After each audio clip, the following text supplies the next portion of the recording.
예, 기도하고 시작하겠습니다.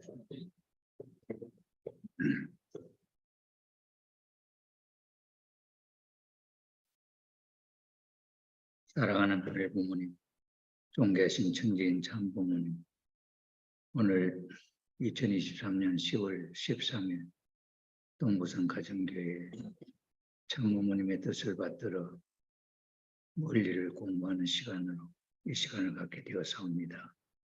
오늘 여기 참석한 우리 사랑하는 형제 자매들로 인하여 영계 축복받은 조상님들도 함께 이 시간 교류할 수 있는 시간으로 인도하여 주시고, 영계와 육계가 지상의 후손들을 통해서 하나가 되어질 수 있는 심정적 공동체로서 참 어머님 원하시는 신통일한 법을 2025년 기필코 성사시켜 하늘 앞에 영광을 돌려드릴 수 있는 그런 역사적인 천주사적인 일에 동참할 수 있는 종족으로서 함께하게 하여 주시옵소서.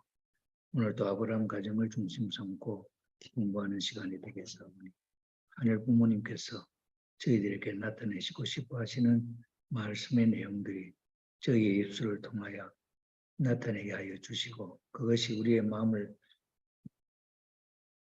공명시켜 감동의 물결로 참 어머님의 그 크신 사랑과 뜻 앞에 함께 기이될 수 있는 모습되게 인도하여 주시옵소서. 시작하는 시간이 오니 마치는 시간까지 함께하여 주시기를 바라고 나오면서 축복 중심가정 조영식 이름으로 간절히 보고드리며 아뢰사옵나이다. 아주. 네, 오늘 54일째 아브라함 가정에 있어서 역사 속에 나타나시는 하나님. 부제가 역사 속에 나타나시는 하나님이라고 하는 주제는 하나님, 살아계신 하나님께서 어떻게 우리들에게 역사하시는 모습이 보이는가 하는 내용을 중심 삼고 소개하는 내용이기 때문에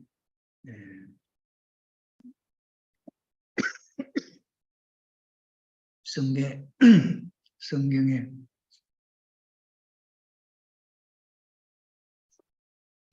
소개된 내용을 중심 삼고 우리가 살펴보므로 이것이 하나님이 이렇게 역사를 하셨구나 하는 것을 바라보게 되죠. 그것이 창조 원리를 중심 삼고 보는 것이기 때문에 복귀 원리라 해서 하나님께서 계획하시던 프로그램대로 진행되고 있다 하는 것을 우리가 느낄 수가 있습니다. 어제까지 해서 사라를 중심 삼고 독생녀 해와 복귀, 타락한 해와를 복귀하는 승리가 어떻게 진전되었느냐 하는 것을 소개했고, 이삭을 중심 삼고는 실체기대에 에서와 야곱이 실체기대를 세우는 내용이 주가 되기 때문에 그것은 가인아벨 복귀이기 때문에 가인아벨 복귀의 내용은 타락한 아담을 사탄에게 모든 주권을 빼앗겨버린 아담을 복귀하는 내용이 되죠. 그래서 아담은 하나님의 독생자죠. 독생자 복귀를 위한 타락한 아담을 복귀하는 승리는 혈통 복귀 또는 장자권 복귀라고 하는 것으로서 장자권이 하나님의 장자권이 아담을 통해서 그 맏아들에게 창조의 이상이 이루어지면은 그 맏아들을 통해서 연결시켜 나가려고 하시는 하나님의 그 섭리가 타락으로 말미암아 그 모든 상속권이 사탄에게 넘어가지 않습니까? 그래서 그 장자권이 사탄에게 넘어간 것을 다시 단감 복귀해서 하나님 편으로 복귀하는 섭리 역사가 단감 복귀 섭리 역사가 하는 것으로 소개되는데, 그 혈통 복귀 또는 장자권 복귀가 우리 눈에는 어떻게 보이느냐 하니까 하나님은 아들 중심 인물의 아들, 큰아들과 작은아들, 장자와 차자를 중심 삼고 타락한 아담의 입장은 중간 입장에 있기 때문에 그 중간의 입장에 있는 인물을 하나님이 직접 상대할 수가 없으니 하나님이 상대할 수 있는 원리적인 존재로 바꾸죠. 그것이 어떻게 했느냐. 아담을 직접 쪼개면 죽으니까 그 아들들을 아담을 쪼갰다 하는 입장으로 해서 큰아들과 작은 아들을 아담의 반반 쪼갠 입장에 세웁니다. 이렇게 해서 아담은 그 타락한 중간 입장에 있는 그 아담을 하나님이 탄감 복귀해서 본래의 자리로 복귀하려고 하는, 탄감 복귀하려고 하는 섭리이기 때문에 그 반쪽 악한 성품이 있는 것을 회복을 해야 되지 않습니까? 타락으로 말미암아 들어오게 된 악한 성품을 분립을 해내야 된다 이 말이죠. 그렇게 하는 섭리로서 하는 것이 탄감 복귀 섭리인데 그것이 가인 아벨로 나타났고 가인은 사탄, 타락한 사탄 입장에 세워지고 아벨은 아담 입장에 세워지게 되죠. 그래서 아담은 원리적으로 하나님이 상대할 수 있는 입장이고 타락한 천사장은 하나님이 상대할 수 있는, 직접 상대할 수 있는 입장이 못 되기 때문에 이것이 분립 역사로 나타난 본복이고 거기에 사탄 편에서 있는 인물이 악성을 갖고 있기 때문에 선한 인물의 입장에 세워져 있는 아벨에게 사랑하고 그를 중보로 세우고 그를 통해서 하나님의 의로운 말씀을 받으면은 악한 성품이 선한 성품으로 바뀐다 하는 것이 실책이 됩니다. 그래서 가인이 아벨을 사랑하고 중보로 세우고 그를 통해서 의로운 말씀을 받는 이것이 타락성을 해탈하기 위한 탄감 조건이 되죠. 그래서 이것이 실체의 기대로서 실체의 헌재가 되고 실체의 기대로서 세워지게 되면은 두 자녀가 모두 선한 자녀가 되었다 하는 입장이 되므로 선한 자녀는 선한 아버지에서 태어났다 이거죠. 그래 타락해서 중간 입장에 놓여져 있는 아담을 표시하는 것이 선한 아들하고 악한 아들이 태어났다. 그건 왜 그러냐? 아담이 타락해서 그 속에 선한 성품도 있고 악한 성품도 있다 하는 것을 실정적으로 보여주고 그의 입장에 세워놓고 단감복귀를 한 거죠. 그렇기 때문에 악한 입장에 세워지는 가인이 아벨을 사랑하면은 그것이 선으로 바뀌는 것입니다. 이것이 실체의 기대가 되고 이것이 어떻게 보이냐. 형님이 동생 앞에 순종구고 그래서 형님이 동생이 되고 동생이 형님이 되는 것으로 복귀 섭리에는 보여주게 된 겁니다. 이것이 장자권 복귀고 이것이 혈통복귀라고 하는 것으로 원리에는 표현이 되고 있는 것입니다.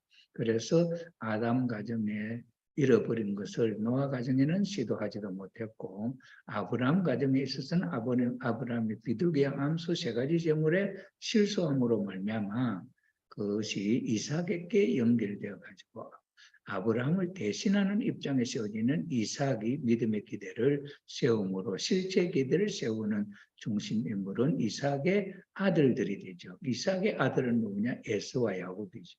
그래서 에서는 형이고 야곱은 쌍둥이 동생입니다.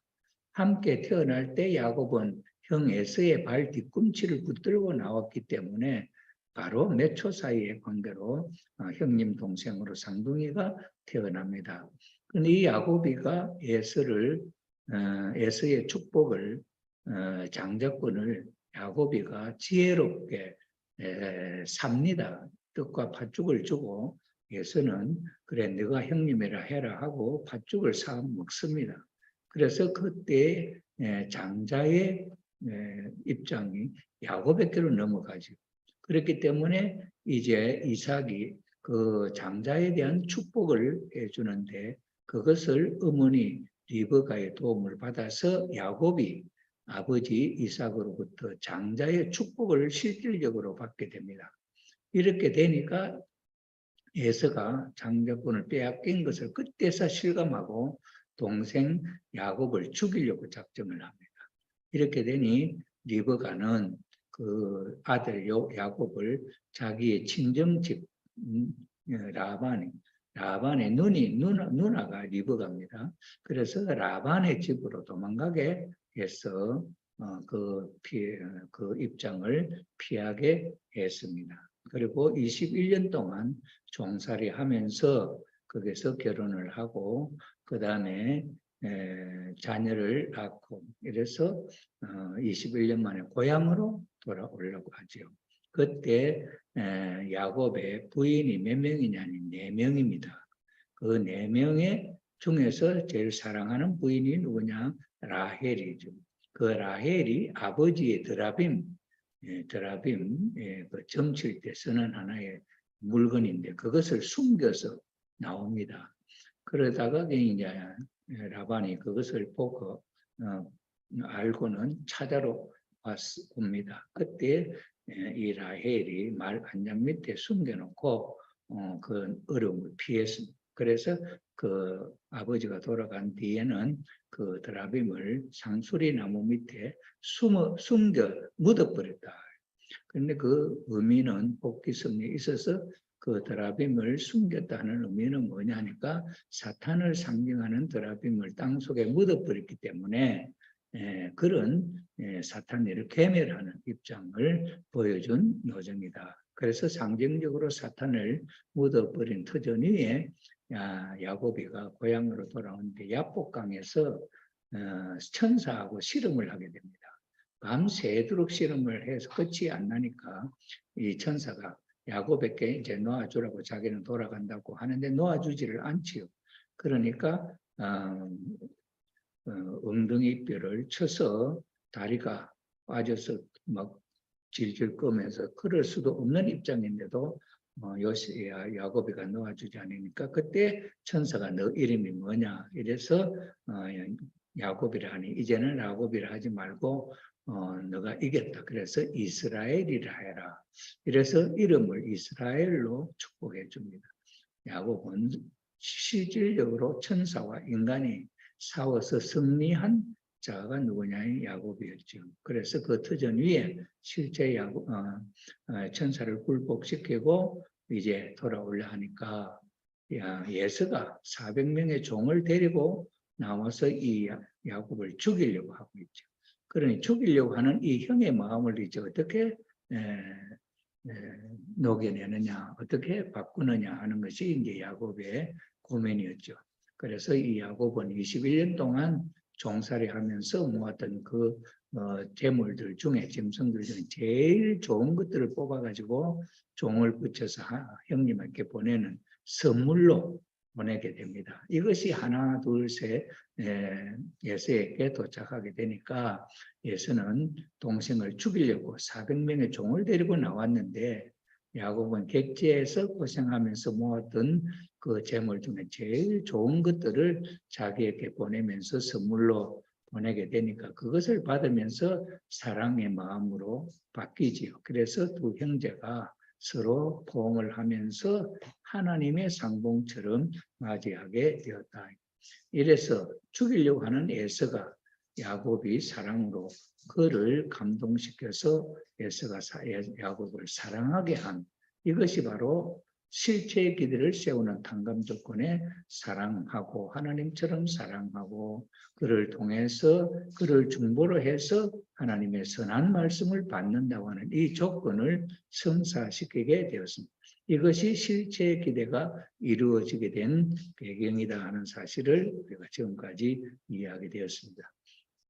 그래서 리브가는 야곱을 도와서 어머니가 하늘편 아들 야곱을 도와서 장차복귀에 성공할 수 있는 모자 협조의 성공적 사례가 되었다 하는 것을 우리가 알게 되었습니다. 그래서 리브가가 타락한 해와의 입장을 어떻게 tan감복귀했냐 하는 것은 해와가 아벨을 죽이려고 하는 가인이 아벨을 죽이려고 하는 그 상황 속에 아무 역할을 하지 못했던 엄마의 그 역할을 이 리브가는 야곱에게 도와서 협조함으로 축복을 성사시킬 수 있도록 그렇게 도운 이 내용은 바로 타락한 해와의 내용을 tan감복귀하는 입장에 있었다. 그것이 리브가가 타락한 해와를 독생녀를 복귀하는 조건을 세우는 하나의 본보기였다 하는 것으로 이해를 하고 그 다음에 야곱의 12아들 가운데 네 번째 아들이 유다였습니다.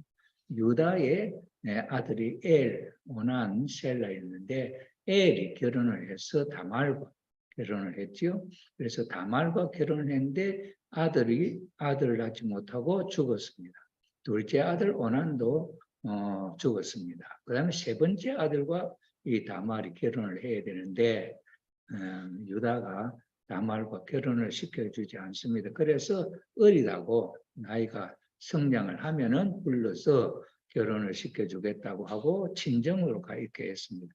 그런데 친정으로 가 있는 동안에 셀라가 커서 장성해서 결혼할 수 있는 때가 됐는데도 부르지 않죠. 그러니까 이 다말이 시아버지를 통해서 대를 연결시키려고 하는 그 일을 하게 되죠. 그래서 시아버지를 통해서 아기를 가지게 되어서 쌍둥이를 낳게 되지 않습니까?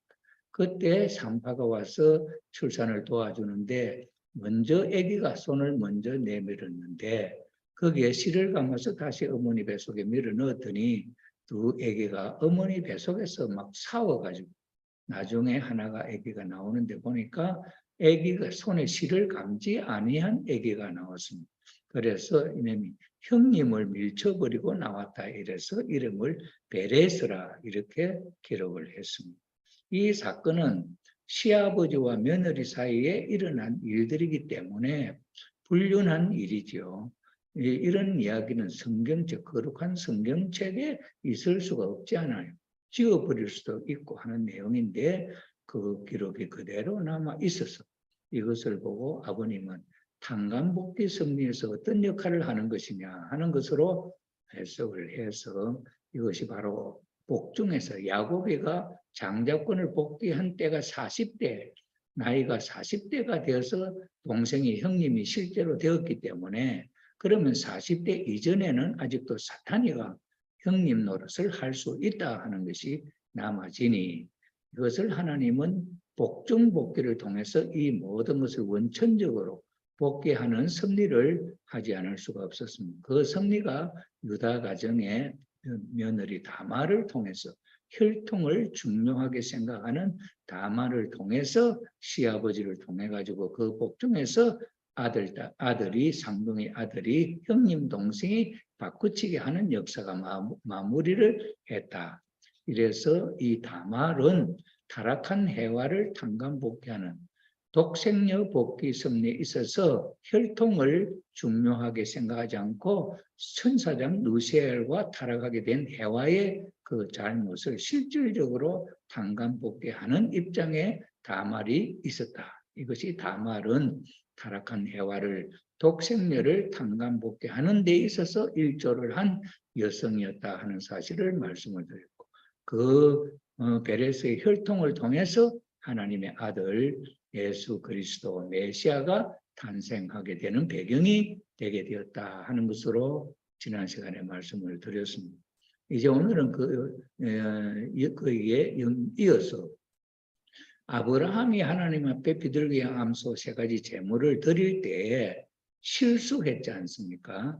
실수함으로 말미암아 아브라함은 하나님의 섭리의 중심 인물로 세워질 수가 없게 되었는데 그러나 다시 이삭을 번제로 드리는 거로 해서 그것을 탄간복귀할 수 있는 기회를 다시 주었다. 왜 2번이나 줄 수 있느냐 하는 것은 아담 가정에 있어서 사탄이 아담을 쳐서 죽였고 그 다음에는 그 가인이 아벨을 쳐서 죽이는 악의 역사가 2대에 걸쳐서 일어났기 때문에 탄간복귀 원칙에서 하나님도 아버지와 아들에 있어서 탄간복귀할 수 있는 그런 조건이 주어지게 되는 것이죠. 그래서 타락한 실수한 아브라함을 다시 이삭을 가중된 탄감 조건으로 비둘기를 대신하여 비둘기 양 암소를 대신하여 100살에 낳은 아들을 하나님 앞에 번제로 드리는 이러한 섭리가 연결되게 되었죠. 이럴 때 아브라함이 절대신앙, 절대사랑, 절대복종으로 그 이삭을 번제로 드리게 됩니다. 이삭이 어린 아기도 아니었는데 사흘 길을 걸어서 여행을 하며 하나님 앞에 제사 드릴 것을 제사거리가 있는지 없는지 아는 그런 입장이다 보니 이 어린 아기가 아니고 청소년 정도는 되었다 하는 것을 우리가 짐작할 수가 있는데, 이때 이삭이 자기를 죽이려고 하는, 아버지가 자기를 죽이려고 할 때에 마음이 동하지 않으면 발악을 할 수도 있지 않습니까? 그런데 이삭은 아버지의 뜻에 순종하며 그 죽음의 자리를 자처해서 받아들이게 되죠. 이럴 때 하나님이 아브라함 이삭을 죽이려고 하는 그 순간에 이삭을 살려내셨다. 그렇게 살려내신 이삭은 어떤 입장이냐 하니까, 아브라함은 자기가 죽는 것보다도 더 어려운 아들을 죽이는 일을 스스로 하는 것이기 때문에 하나님의 절대 신앙, 말씀에 대한 절대 복종을 하는 아브라함, 그 믿음에, 그 아브라함의 뜻에 절대적으로 믿는 이삭, 두 사람의 마음은, 몸은 두 사람이지만은 한 마음이 되었다 하는 조건이 되므로 실수한 아브라함 대신으로 그 자리에 이삭을 세울 수가 있었고, 두 번째 이삭 번제를 통해서 아브라함의 실수를 복귀했다 하는 자리죠. 그래서 아브라함 대신으로 이삭이 수양으로서 하나님 앞에 번제를 드려 믿음의 기도를 세웠기 때문에 실제 기도를 세우는 데 있어서는 에서와 야곱이 되게 되는 것이, 에서는 형으로서 가인 입장에, 야곱은 아벨 입장에 세워지게 된 인물인데, 그래서 이 야곱은 실질적으로 장자의 자리, 직분을 팥죽을 주고 샀고 또 아버지로부터 축복을 받은 입장이기 때문에 이미 장자권이 복귀되었는데, 실질적으로는 에서가 야곱을 죽이려고 하는 이런 상황에서 에서가 야곱이가 사랑으로 이삭을, 에서를 감동시켜서 서로 사랑하는 관계를 맺음으로써 두 아들은 선한 아들로 복귀가 되어서 그 이삭이 복귀되는 입장에 세워지게 되는 것입니다. 이렇게 됨으로 말미암아 야곱은 이삭의 반쪽이었지 않습니까? 그리고 에서는 또 이삭의 반쪽이었는데, 그 반쪽의 입장에 있는 야곱이가 형을 감동시켜서 하나가 되었으니 선한 하나가 되었습니다. 이렇게 됨으로 말미암아 아브라함, 이삭, 야곱은 한 사람과 같은 입장이 됩니다. 이래서 성서에는 아브라함의 하나님, 이삭의 하나님, 야곱의 하나님이라고 하는 이름이 주어지게 되었다. 자, 그런데 여기서 이제 아브라함이 실수함으로 말미암아 그 후손들이 400년 동안 고역을 당할 것이다 하는 벌이 주어지게 됩니다. 그러면 이 벌은 누구로부터 시작해서 받게 되느냐 하는 것이죠. 이래서 그 중심 인물이 바로 누구냐 하니까 야곱이 그 실체 상징 헌재에 실수하게 된 이 내용을 탕감보게 하는 입장에 있어 실수를 하는 탕감 노정은 누구로부터 시작되느냐 하는 입장에 있어서 야곱으로부터 시작이 된다. 왜? 야곱은 실제 헌재의 중심 인물로서 그것을 성공적으로 이루어낸 인물이기 때문에 야곱으로부터 시작이 된다. 그럼 야곱으로부터는 어떻게 이것이 출발을 했느냐 하는 이야기가 이제 주어져야 되겠죠. 그러면 야곱의 가족들이 어떻게 고역에 400년 동안 탕감복귀하는 고통의 고역의 삶을 살게 되느냐 하는 것이 이제 자연스럽게 어떻게 성서의 이야기로 엮어져 나오느냐 하니까, 야곱이 네 부인을 통해서 12자식을 낳았는데 야곱이가 사랑하는 그 부인이 누구였느냐 하니까 라헬이었죠. 라헬. 그래서 라헬이 낳은 아들이 요셉입니다. 11번째 아들이 요셉이고 그 다음에 12번째 아들이 베냐민이지. 그래서 12아들을 낳았지 않습니까? 그래서 이 야곱은 나이 많아서 야곱이가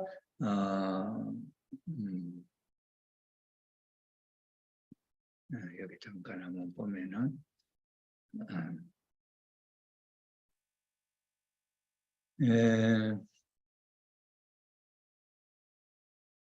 나이를 조금 참여해 보려고 제가 성경을 찾아보니까 창세기 22장에 보면은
목소리가 안 들렸다 했는데 아이고야.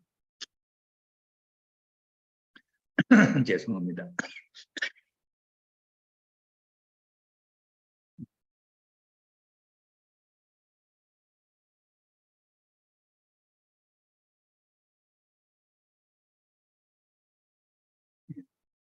제가 간략하게 소개를 다시 하겠습니다. 아브라함 가정이 믿음의 기대와 실체 기대를 세우게 된 배경이 아브라함의 헌재로 말미암아 실수하고 그 실수한 것을 가중된 탕감 조건으로 이삭을 번제로 하나님 앞에 바치게 하죠. 그래서 그 이삭을 다시 바칠 수 있었던 배경은 탕감법계 원리를 놓고 예정론에 의하면은 중심 인물이 한번 실수를 하면은 다시는 중심 인물에게 하나님이 역사를 하지 않는데 아브라함 때는 어떻게 다시 비둘기 양 암소 세 가지 제물에 실수를 했는데 아브라함을 다시 불러서 이삭을 번제로 바치라 하느냐, 이것은 어떤 원리냐 할 때 탕감법계 원리는 아담 가정에 있어서 사탄이가 아담 해와를 타락시켰고 그 타락한 아담 가정에 그 다음에 가인 아벨이 자녀인데 가인이 아벨을 살해하는 일을 실질적으로 해서 아담 가정에 악의 결실을 맺게 두 번이나 아담 가정을 쳐서 악의 결실을 맺게 한 일이 있기 때문에 이것을 탕감복귀하는 입장에 있어서 세 번째 중심 인물로 세워진 아브라함이 비둘기를 설사 쪼개지 않은 실수를 했지만은 그것보다도 더 큰 가치, 가중된 탕감 조건으로 실제 100살에 낳은 아들을 번제로 바치게 하는 그런 일이 있었죠. 그렇게 해서 아브라함이 이삭을 번제로 다시 한번 번제를 드릴 수 있는 그런 입장이 되었다. 그런데 이때 이삭이 어린 아기도 아닌데 청소년 이삭이 아버지의 뜻 앞에 절대 하나가 되었다. 자기를 죽여서 하나님 앞에 번제를 드리려고 하는 그 뜻에 절대 복종이야. 그런 입장에 있는 이삭을 아브라함이 칼로서 쳐서 죽이려고 할 때 하나님이 아브라함을 말려서 죽이지 못하게 했지 않습니까? 이래서 살아난 이삭이 야곱이가 그 다음에는 뭘 갖고 하나님 앞에 이삭 대신에 번제로 드리느냐 하니까 옆에서 부스럭 소리가 나서 돌아보니 수양이 뿔이 등굴에 걸려 있는 것을 봤습니다. 그래서 하나님의 예비한 이 수양을 잡아서 이삭과 함께 하나님 앞에 번제를 드렸다. 이것이 아브라함 가정에 있어서 실수한 믿음의 기대를 실제로 탕감복귀한 내용이 되었다 하는 것으로 나타나죠. 그럴 때 하나님은 실수한 인물을 다시 쓰지 않는다 하는 그 원칙을 살리고 또 아브라함은 실수했지만은 실수하지 아니했다 하는 입장으로 세우기 위해서 그때 아브라함하고 이삭이 몸은 아버지와 아들로서 다르지만은 그러나 그 마음을 놓고 볼 때는 아버지의 마음하고 이삭의 마음이 일체가 되었다 하는 것으로 해서 아브라함 몸 대신에 이삭을 세워서 이제 섭리를 함으로 말미암아 이삭을 중심한 그 섭리는 아브라함이 실수하지 아니한 입장에 세워져 있는 이삭이 되는 것이고 그 이삭은 아버지 아브라함을 대신하는 입장이 되게 된 것이다 이거죠. 그래서 믿음의 기대를 세운 이삭이 실제 기대를 세우는 데 있어서는 그 아들을 가인 아벨로 분립을 해야 되기 때문에 그 이삭의 아들이 누구냐? 에서와 야곱이었다 하는 거죠.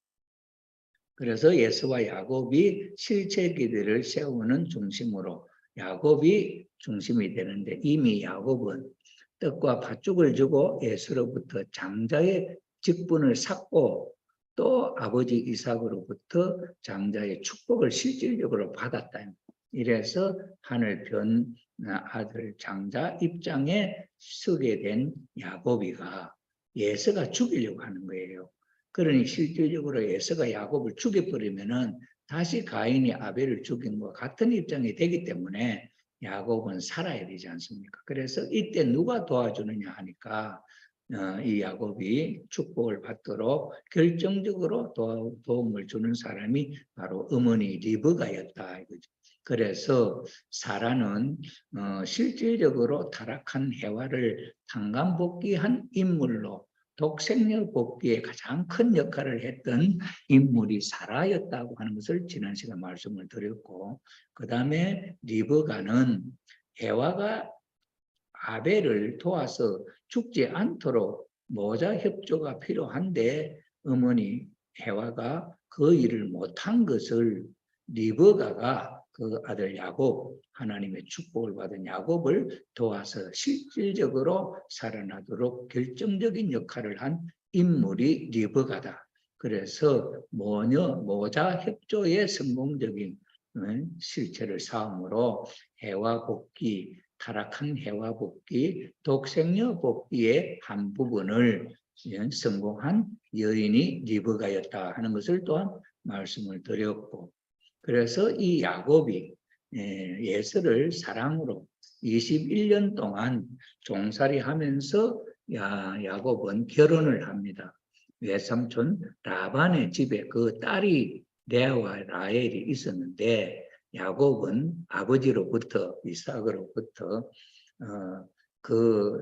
외삼촌 집에 있는 그 가정에서 딸을 부인으로 맞이하라 하는 그런 말씀을 받은 터전이 있습니다. 그래서 야곱이 외삼촌 집에 가서 잘 생활을 할 때 그 외삼촌이 까닭없이 조카를 일시키려고 하니까 미안하니까 야곱에게 내가 너를 공으로 일을 시키지 못하지 않냐, 그럼 뭘 해주면 좋겠냐 이럴 때 야곱이가 내가 7년 동안 머슴을 살 테니까 당신의 딸 라헬을 나에게 아내로 주십시오. 그렇게 했던.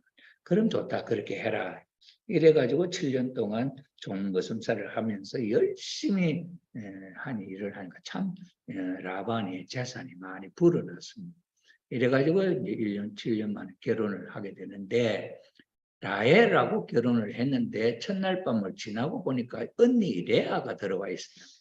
그래서 외삼촌한테 항의를 하니까 우리나라 풍습에는 언니를 두고 동생이 시집가는 그런 풍습이 없다. 그래서 그렇게 됐다. 너가 꼭 라헬을 부인으로 맞이하고 싶으면은 앞으로 7년 더 머슴을 살아라. 이렇게.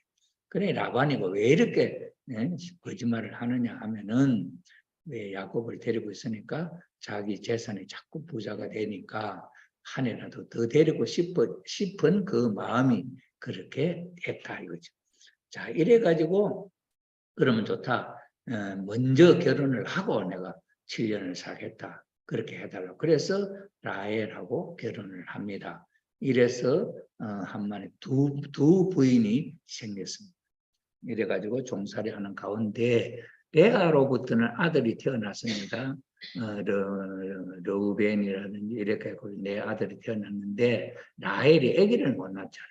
그러니까 라헬이 막 남편 앞에 투정을 부리죠. 당신은 나를 사랑한다고 하면서도 아들은 언니한테 가서만 낳고 그러냐고 하니까 야곱이가 그는 내가 하는 거 아니지 않냐.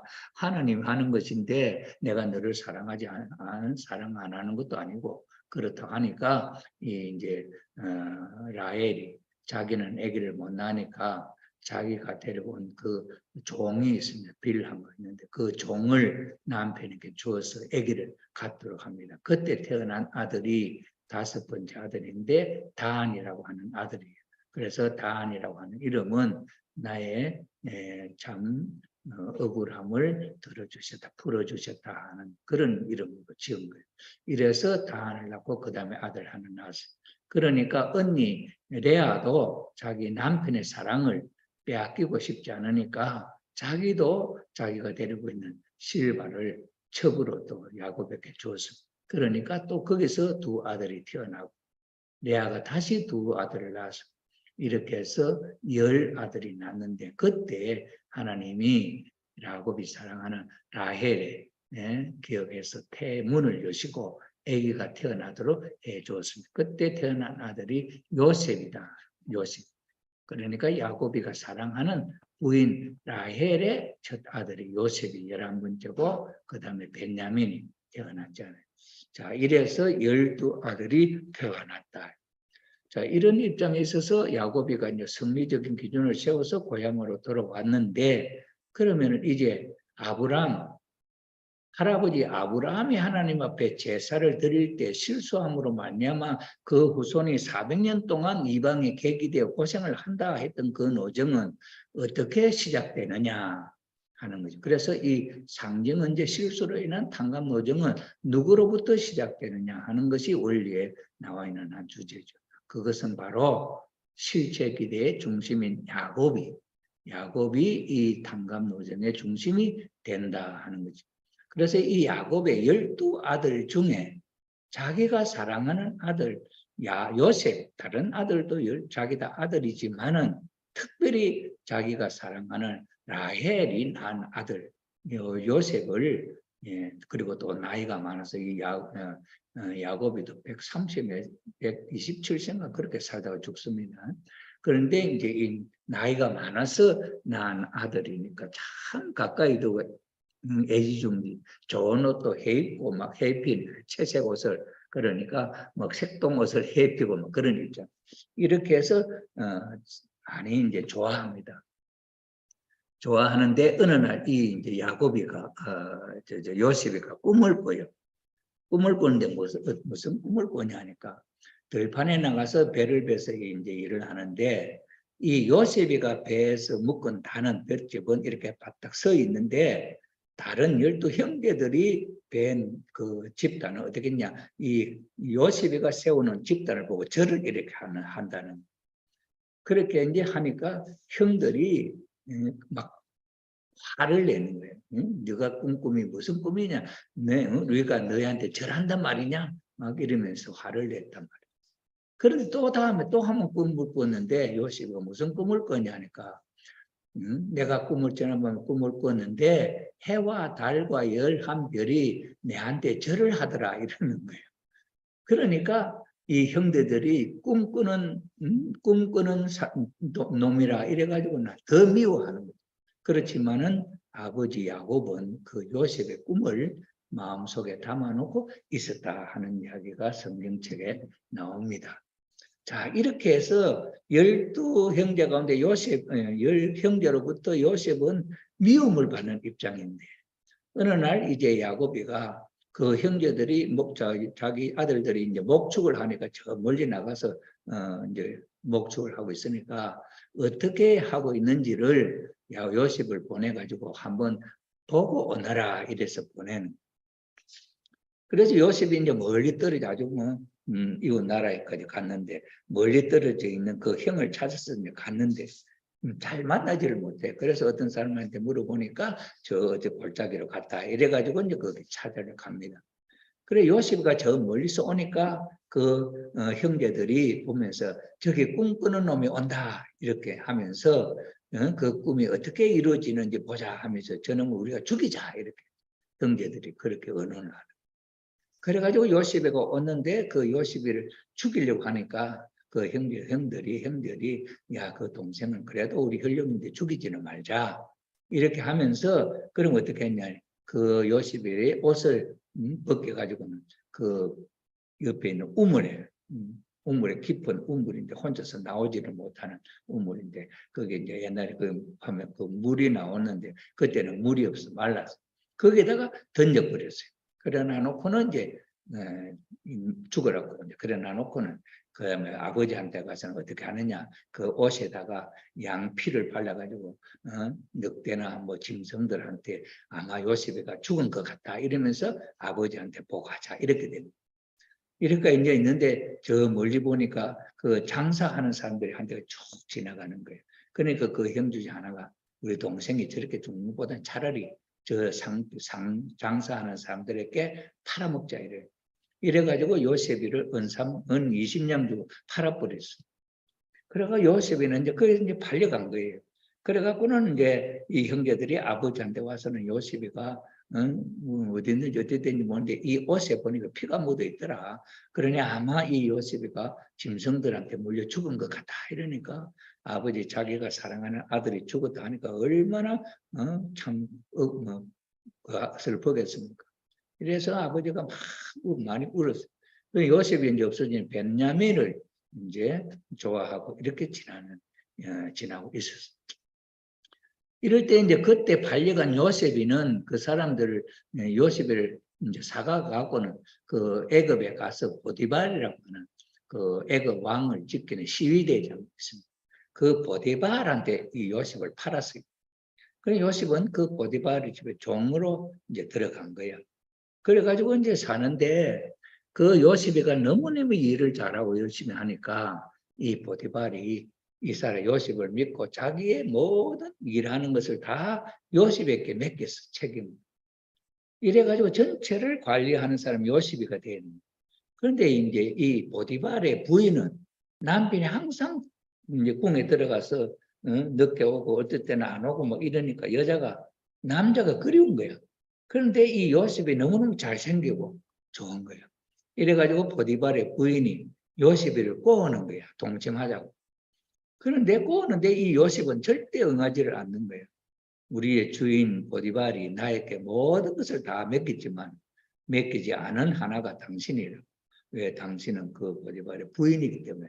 그렇기 때문에 난 당신을 취할 수가 없다. 항상 거절을 합니다. 이런 요셉이 어느 날 이제 일하러 그 집에 들어가는데 집에 그냥 아무도 없는데 그 부인 혼자 있는 거예요. 그러면서 요셉을 끌고 침실로 가서 동치 맞았고 침실로 데려가는데 요셉이가 응할 수 없으니까 옷을 붙들고 옷을 못 벗어버려 도망을 나와버린 거예요. 이렇게 도망을 나오니까 이 보디발의 부인이 얼마나 막 화가 나겠어요. 그러니 그 옷을 갖고 오히려 거꾸로 뒤집어 씌우는 거야. 그때 막 종을 불러가지고 여봐라 하고 종을 부르니까 종이 다 몰려오는데 이 히브리 소년 이 요셉이가 나를 겁탈하려고 왔다가 내가 감을 지내니까 도망갔다. 그러니 이 옷이 그 증거다 하면서 막 그렇게 막 이야기합니다. 그래 저녁에 이제 보디발이가 왔는데 그 보디발한테 요셉이가 자기를 겁탈하려고 왔다고 하는 그 부인의 말을 듣고는 보디발이 화를 내고 요셉을 그 보디발이 그 집에 감옥에 가다 버렸다. 이래가지고 요셉이는 이제 억울해 이제 옥살이를 하고 있는 거지.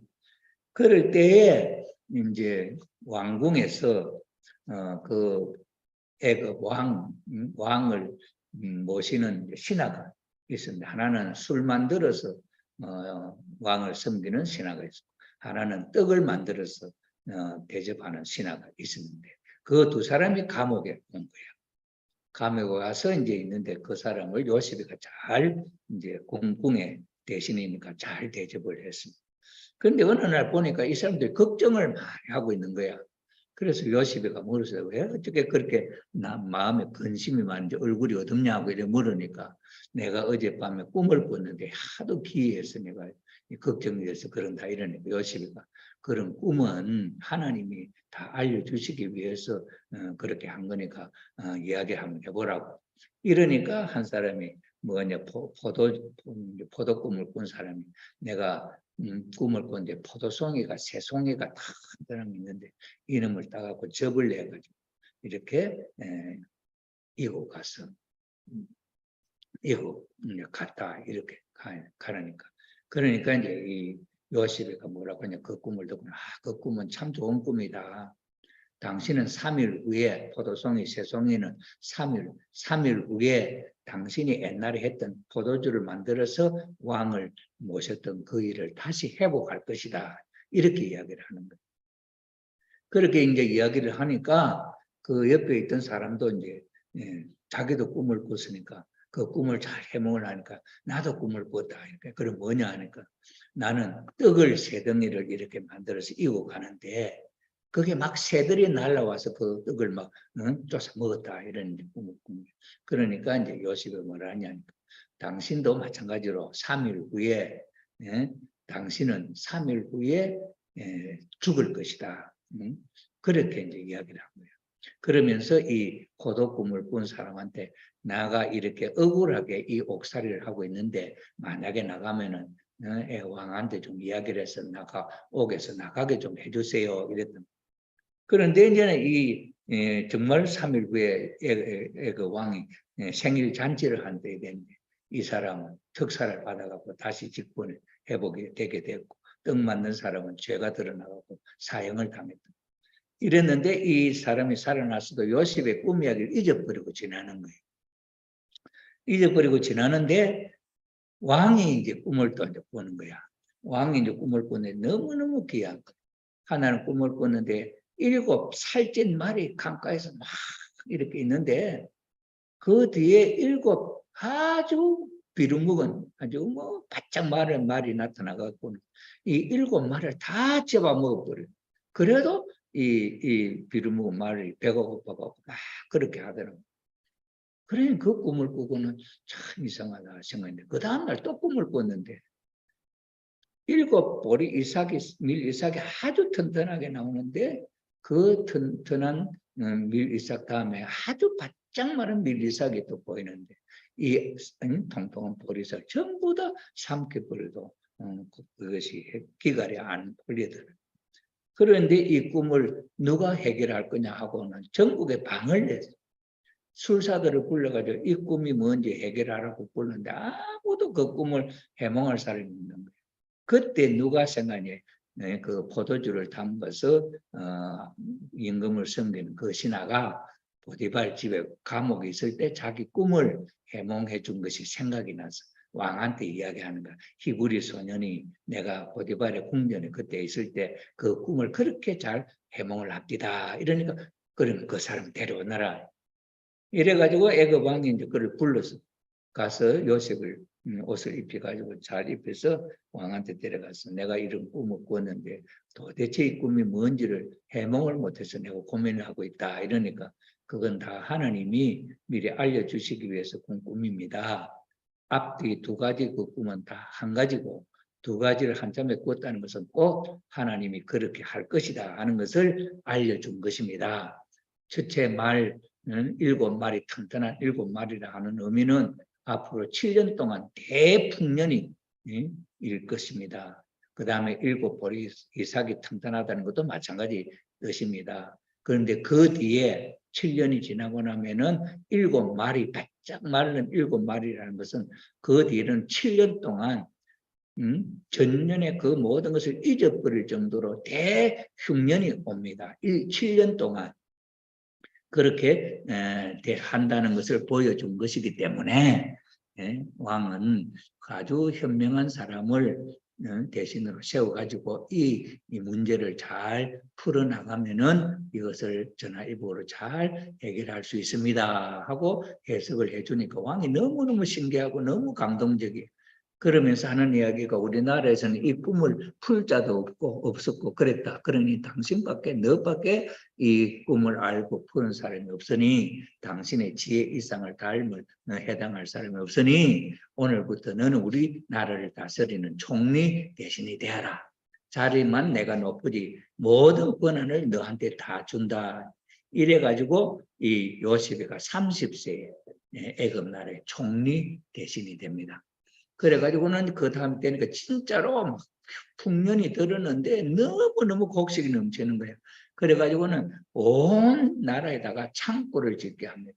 그래서 그때 백성들이 먹을 수 있는 만큼은 저장하고 주고는 그 나머지를 사들여가 전부 다 창고에 보관을 한 거예요.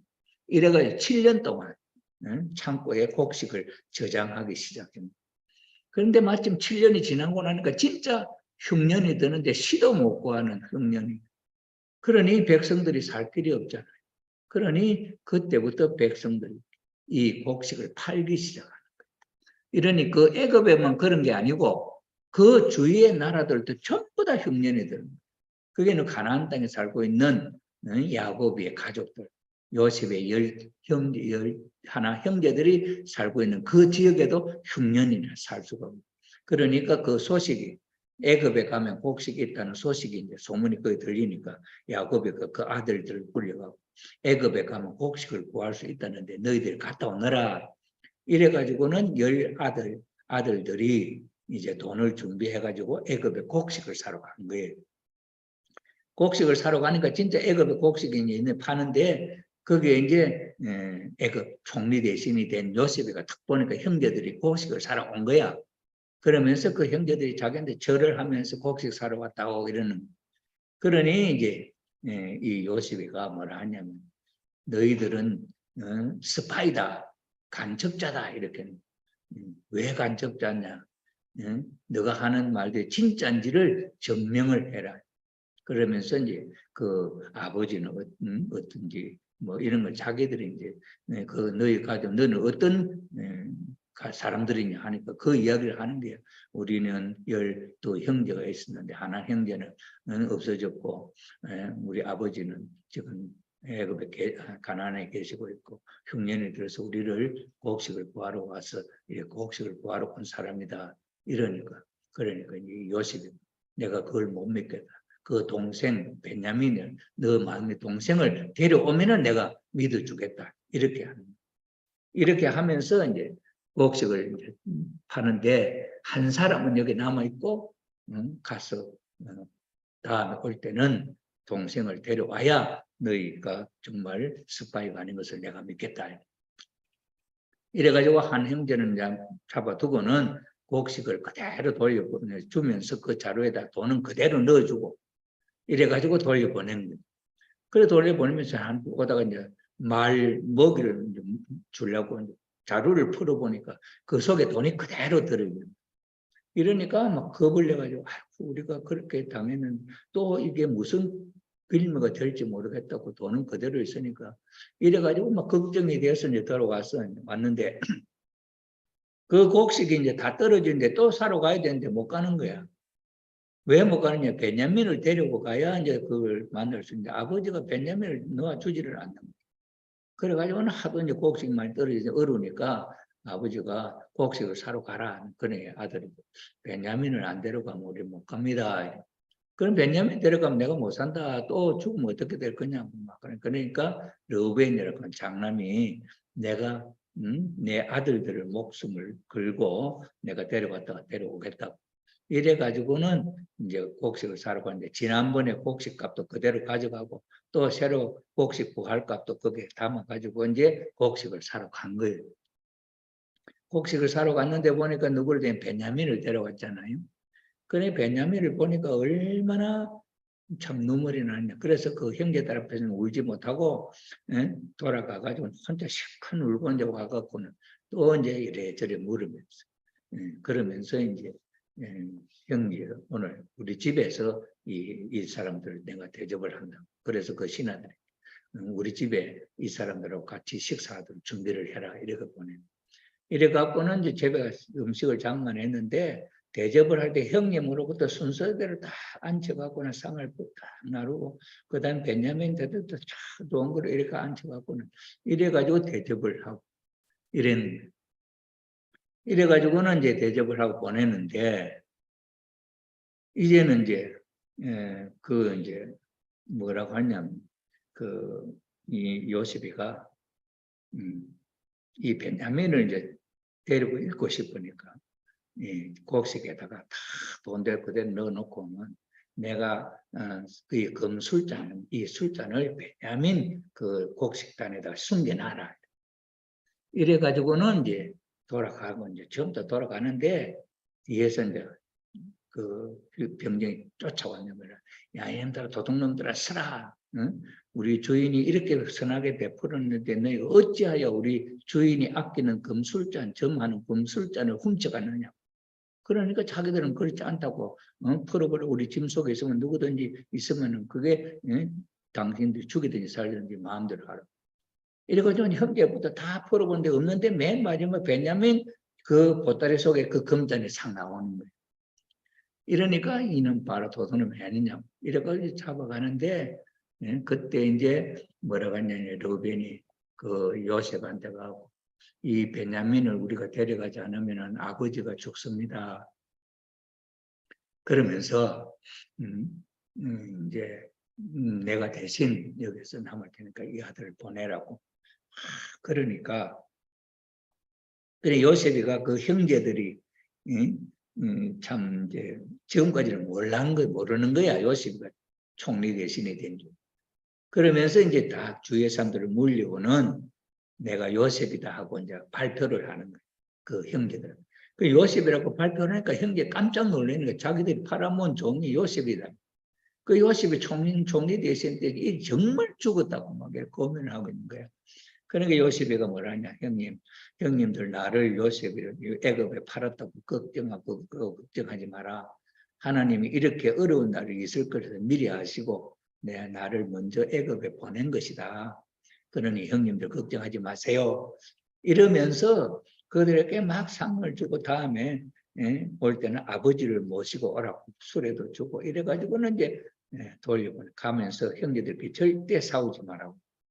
이래가지고 요셉이가 다음에 아버지를 모시고 올 수레도 보내고 짐들도 많은 곡식을 보내가지고 돌려보냈어.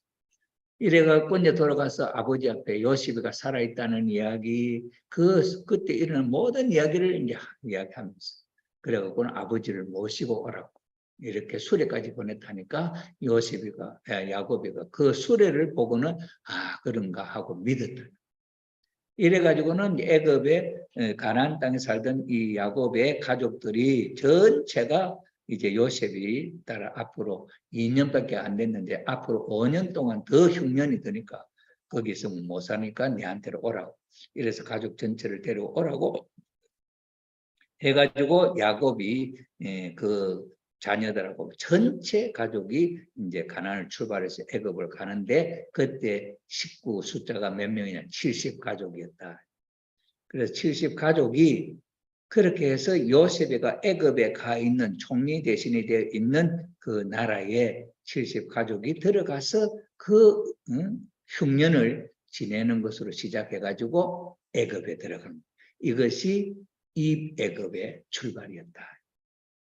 그래서 야곱이가 자식들을 데리고 요셉이가 먼저 가서 자리를 잡고 이래가지고 들어가서 시작해 한 것이 애굽의 삶이었는데 그때 요셉을 아는 왕이 바로 왕이 죽어버렸습니다. 죽고 다음에 이제 왕이 들었을 때는 이 요셉 이야기, 애굽의 그 이야기를 모르는 사람. 이래 그때부터 이제 이 아브라함의 이 야곱의 이 가족들은 종살이가 시작되었다. 그래 종살이가 시작돼서 400년 동안 거기서 지나면서 70 가족이 이제 민족을 이루고 국가를 이룰 수 있는 숫자로 번식을 하는 거야. 이래가지고 이제 지났는데 그때 이제 숫자가 많아지니까 이 애굽 왕이 이제 종들의 숫자가 더 많. 그때 이제 이 이스라엘 이 자손들은 막 아기를 많이 낳으니까 숫자가 막 불어나고 애굽의 사람들은 이제 숫자가 자꾸 줄어드는 것 같는 거야. 이러니 이 애굽 왕이 걱정이 돼. 걱정. 만약에 외국 적이 쳐들어오면은 저 종들이 적하고 하나가 되어버리면 오히려 우리가 망하게 된다. 이러니 저걸 어떻게든지 그걸 막아야 될 것 같아. 그러니 그때부터는 이제 인구 제한을. 그래서 아들이 나면은 전부 다 죽여라. 이런 명을 내리게 되는 거예요. 그 때가 어떤 때냐 모세가 태어나는 때다. 그래서 오늘은 여기까지 해서 아브라함 가정에 있어서 믿음의 기대와 실체 기대. 실체 기대가 이루어지면 메시아를 위한 기대가 이루어졌기 때문에 하나님이 메시아를 보낼 수 있는데 왜 아브라함 가정이 믿음의 기대, 실체 기대, 메시아를 위한 기대가 이루어졌는데도 메시아를 보낼 수 없었느냐 하는 이유는 여기서 아브라함이 재물 실수로 말미암아 벌 받아야 할 탕감 기간이 400년 있고 또 이미 사탄 세계에 있어서는 국가를 형성하고 있는 사탄 세계에 있기 때문에 한 가정이 하나님 가정이 생겼다 해서 이것 갖고 하나님은 역사를 할 수 없다고 이 나라가 죽여버릴 수도 있기 때문에 그러니 이 가정을 민족으로 크게 숫자를 늘려가지고 하나님이 메시아를 보내도 보호할 수 있을 준비를 한 터전 위에 보내야 되기 때문에 예수님이 아브라함이 닦은 메시아를 위한 기대 위에서 하나님이 메시아를 보낼 수가 없었던 이유가 여기에 있었다 하는 것을 우리가 알 수가 있는 것입니다. 자, 그래서 아담으로부터 아브라함이 27년은 메시아를 위한 민족적 기대를 세우기 위한 출발 기대를 조성한 기대였다. 아브라함의 상징은 이제 실수를 탕감복귀하는 입장이었고 그 다음에 지혜로 예스로부터 장자권을 복귀 개인적 싸움에 성공을 했고 라반으로부터 장자권을 가정적으로 복귀하는 21년간의 성공이 있었고 야복강에서 실제로 청사를 승리함으로 주관성 복귀에 선민 기틀을 세우게 되었고 그 다음에 예스를 사랑으로 실체 타락성을 복귀한 탕감 조건을 세우게 되어서 사탄 굴복의 본보기 노정을 성공적으로 걸었다. 아브라함으로부터 이삭, 야곱에 이르기까지 이 모든 것은 사탄이가 인간에게 절대로 굴복하지 않는 하나님과도 대적하는 사탄이기 때문에 하나님이 사탄을 굴복시키는 그 본보기 노정을 전체적으로 보여준 거예요. 그래서 이 야곱이 걸은 이 성리적인 노정은 모세의 본보기 노정이 되고 모세의 노정은 예수님의 전형 노정이 되어서 이스라엘 민족도 그 길을 따라가는 것이 되게 되죠. 그래서 이스라엘 민족사, 이스라엘이 살아온 그 민족의 삶의 과정은 복귀 승리의 중심 사료가, 탕감 복귀 승리의 핵심적인 중심 자료가 되게 되었다 하는 것을 우리가 알 수가 있습니다. 그 다음에 아브라함 가정에 있어서 보여주는 교훈은 주의해야 할 교훈이 있습니다. 그건 뭐냐? 충성하다가도 적은 일에 실수하지 않아야 한다. 신앙은 항상 현재를 자랑해야 되고 높이 쳐다보지 말고 내려다보고 살자. 아브라함이 전체적으로 다 해도 한 번 실수하면은 하나님이 용서하실 수가 없다 하는 거죠. 에서는 야곱을 죽이고 싶었으나 참고 기다려서 야곱을 통해 축복을 받았다. 인생에 너무 기대 걸지 마라. 그런 본받아야 할 교훈은 아브라함은 모든 것을 버리는 믿음, 자기 100살에 난 아들까지도 버리는 그 믿음을 우리는 아브라함을 통해서 볼 수 있고, 이삭을 통해서는 자기 생명까지도 바치는 아버지 앞에 절대 신앙, 절대 복종하는 그 신앙 자세를 우리가 볼 수 있죠.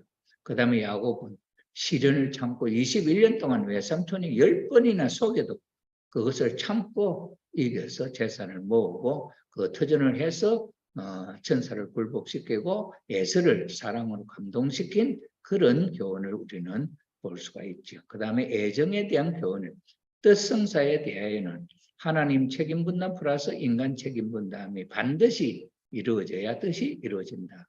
인간 책임 분담 못하면 뜻이 이루어질 수가 없다는 것이고, 인간에 대한 애정은 뜻은 절대적이고 인간은 상대적이다. 인간 책임 분담하면은 이루어지는 것이고 책임 분담하지 못하면은 안 이루어진다 하는 것을 보여준 그런 노정으로서 아브라함 노정을 우리가 볼 수가 있게 되었습니다. 이 중에 지난 우리가 다시 한번 회상을 해보면은 아브라함 가정에서 혈통복귀라고 하는 것이 어떤 것이냐, 그것이 타락한 아담을 탄감복귀하는 노정의 내용이었다. 그것이 혈통복귀고 그것이 장자권 복귀인데, 장자권을 아담이 천사에게 종에게 빼앗겨 버렸기 때문에 그 종에게 빼앗겨 버린 것을 어떻게 복귀하느냐 하는 것이 가인아벨 복귀로서 형님이 동생 되고 동생이 형님 되는 것으로 우리 눈에 보여졌고, 그 다음에 그 형님이 동생을 사랑하지 않고는 이루어질 수가 없다 하는 것을 우리가 보게 되었죠. 여기서 원리에서는 장자권 복귀라고 하는 아담 복귀에 대한 내용만 부각되어 있고, 그 터전 위에 베레스를 통해서 2000년 뒤에 예수님이 하나님의 독생자로 태어나게 되지. 그래서 이 아들을 중심 삼은 메시아, 독생자 아들을 중심 삼은 선님만 부각이 되었고, 여기에 독생녀 복귀에 대한 내용이 여기에 감추어져 있다. 원리적으로는 잘 드러나지 않았다 하는 내용인데, 이번에 제 강의 속에서 독생녀 복귀에 대한 내용도 이렇게 부분적으로 어떤 내용이 탄감 복귀의 터전이 있었느냐. 그래서 독생녀, 그저 타락한 여인 속에서 아담이 독생자로 온 메시아가 타락한 여인 중에서 해와를 부인으로 만들 수 있다. 이것은 원리적으로 탄감복귀 원리를 놓고 볼 때 맞지 않다.